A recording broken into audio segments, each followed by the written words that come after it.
Assalamualaikum warahmatullahi wabarakatuh. Perkenalkan, nama saya Ade Okta Priyadi, NIM 19060039, mahasiswa jurusan Ilmu Ekonomi Fakultas Ekonomi Universitas Negeri Padang. Baiklah, video ini merupakan tugas dari mata kuliah Pengantar Ekonomi Pembangunan dengan dosen pengampu Pak Dr. Akpon Satrianto SCME. Baiklah, di video kali ini kita akan membahas tentang teori dualistik sosial Boyka. Teori dualistik sosial Boyka. Dualisme masyarakat. J.H. Boyke, ahli ekonomi Belanda, adalah seorang pelopor yang mengembangkan teori tersendiri yang hanya cocok untuk diterapkan di negara terbelakang. Teorinya tentang dualisme masyarakat merupakan teori umum pembangunan masyarakat dan pembangunan ekonomi negara terbelakang yang terutama didasarkan pada hasil kajiannya terhadap perekonomian Indonesia. Makna Dr. Boyke berpendapat bahwa dalam arti ekonomi masyarakat yang memiliki 3 ciri, yaitu semangat sosial, bentuk organisasi, dan teknik yang mendominasinya, saling ketergantungan dan saling berkaitan antara ketiga ciri tersebut. Sistem sosial atau gaya sosial. Suatu masyarakat disebut homogen apabila di dalamnya hanya terdapat satu sistem sosial yang berlaku. Ciri-ciri masyarakat dualistik. Boyka menggunakan teori ekonomi tentang masyarakat dualistik untuk menggambarkan dan menjelaskan interaksi ekonomi dua sistem sosial yang berbenturan yang ia sebut dengan ekonomi dualistik atau ekonomi timur. Ia mendasarkan teorinya pada pengalaman Indonesia. Ada 2 ciri absolut sektor timur perekonomian dualistik yang membedakannya dari masyarakat barat. Kebutuhan masyarakat timur adalah terbatas. Orang merasa puas jika kebutuhan-kebutuhan mendesak mereka terpenuhi. Industri pribumi hampir tidak mempunyai organisasi. Tanpa modal, secara teknis tidak berdaya dan tidak mengenal pasar. Rakyat lebih gemar pada kegiatan spekulatif ketimbang pada usaha yang memberikan laba secara teratur. Tidak dapat diterapkan teori ekonomi barat. Ciri-ciri khas masyarakat di timur telah membuat teori ekonomi barat sama sekali tidak dapat diterapkan pada ekonomi. Karena ekonomi timur mempunyai ciri dualistik, maka setiap usaha untuk mengembangkan taruhan kapitalistik mereka dengan mengikuti garis barat tidak akan gagal, tetapi mungkin juga menyebabkan kemunduran.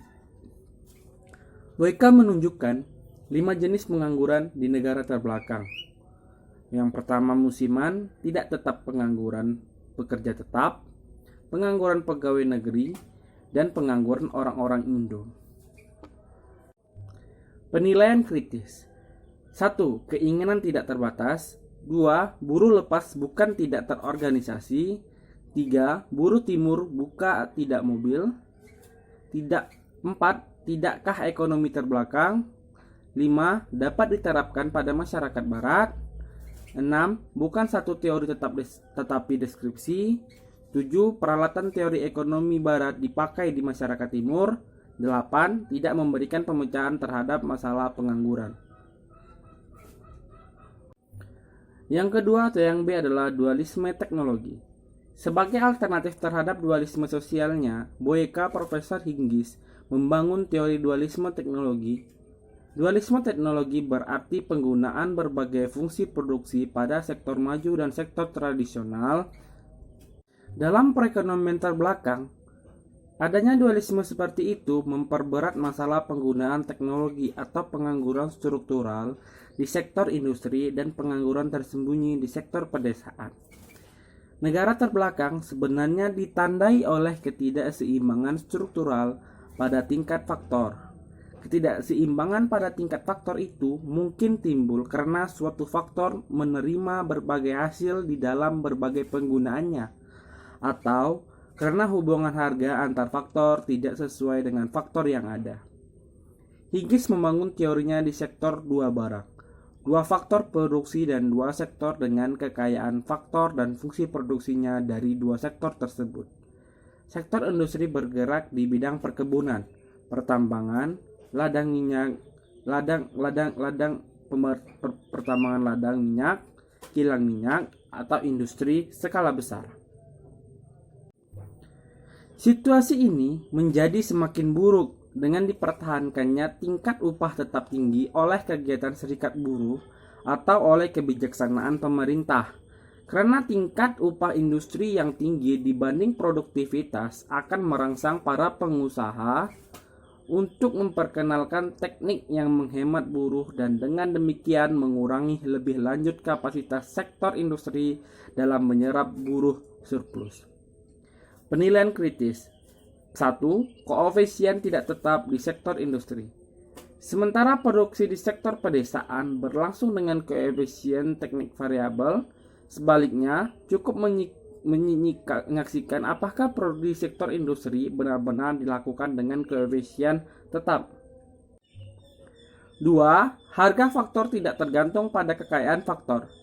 Teori ini menunjukkan mengapa kekayaan faktor dan berbedanya fungsi produksi menyebabkan kenaikan pengangguran tersembunyi di sektor pedesaan. 3. Mengabaikan struktur kelembagaan. Lebih dari itu, ada beberapa faktor kelembagaan dan juga kejiwaan yang juga mempengaruhi proposal faktor namun diabaikan oleh Higgins. 4. Mengabaikan penggunaan teknik penyerap buruh.